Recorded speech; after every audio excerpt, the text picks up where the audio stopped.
અમરેલી જિલ્લાના દરિયાકાંઠે ધોધમાર વરસાદી માહોલ જામ્યો છે। રાજુલા, જાફરાબાદ, પીપાવાવ, પોર્ટને દરિયાકાંઠે ભારે વરસાદ વરસી રહ્યો છે।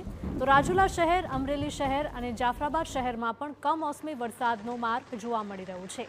ખાંભા તાલુકાના ગામડાઓમાં પણ કમોસમી કહેર જોવા મળી રહ્યો છે। તો મોટા ભાગના ગ્રામ્ય વિસ્તારોમાં મુશળધાર માવઠું વરસી રહ્યું છે। ઉલ્લેખનીય છે કે હવામાન વિભાગ દ્વારા પણ દરિયાકાંઠાના વિસ્તારોમાં ભારે વરસાદની આગાહી આપવામાં આવી હતી અને તે પ્રમાણે જ કમોસમી વરસાદે ધડબડાટી બોલાવતા લોકોની મુશ્કેલી વધી છે।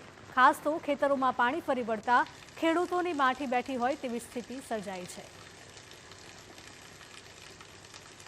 તો અમરેલી જિલ્લાના આ દ્રશ્યો છે। અમરેલી જિલ્લામાં ખાસ કરીને દરિયાકાંઠે ધોધમાર વરસાદ વરસી રહ્યો છે।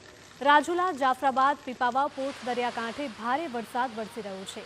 આ સાથે જ રાજુલા શહેર, અમરેલી અને જાફરાબાદ શહેરમાં પણ કમોસમી વરસાદ